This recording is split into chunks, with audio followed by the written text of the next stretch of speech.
Hello, I'm Luisa Santana. In this reflection, I'll be sharing some of my thoughts after interviewing Miss Nora Sayed, a sixth grade social studies teacher from Paramus, New Jersey, and connecting that conversation to themes of culture, power, and justice in education. What valuable information did you learn? One of the most valuable things I learned was how this teacher intentionally connects social studies content to students' everyday life. They explain how using local history and community centered topics helps students see themselves in the curriculum, which really stood out to me. It emphasized how social studies can be a powerful tool for engagement and relevance, especially in diverse classrooms like the one they teach in. What surprised you the most? What surprised me the most was how open the teacher was about addressing difficult or controversial topics like racism, injustice, and protest movements, even with sixth graders. I expected some hesitation, as that group is known to be a little bit immature, but they actually embraced these moments as opportunities for deeper conversations.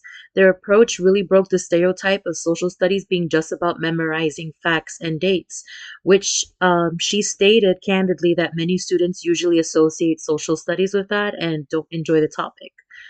What is something you would like to learn more about? I'd love to learn more about how teachers design lessons around equity and justice in age appropriate ways. The teacher mentioned student led discussions and inquiry projects, which I found really inspiring. I want to explore how those strategies can be implemented across different units and aligned with standards. How does this interview change or shift your perspective? This interview really shifted how I view the role of social studies in education.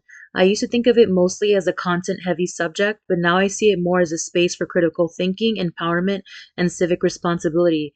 The way this teacher framed social studies as a foundation for understanding culture, system of powers, and community action made me realize that it can and should be transformative. It should be a class where students feel safe and free to discuss topics that might be heavy in nature but do affect their daily lives and affect their upbringing.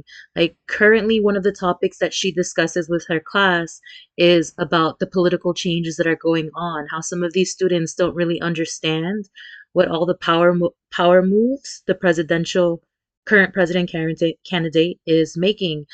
It's something that is disconnected from them but greatly affects their families. She's also discussed things about LGBTQ, being herself part of that community. Overall, this project helped me see the impact of thoughtful, socially conscious teaching. It also reminded me of the importance of creating learning environments where students feel seen, valued, and empowered, something that is very important when you are teaching a subject that is opinion based and about social justice and about helping students understand how knowing about the past can help them in the future. Thank you for watching.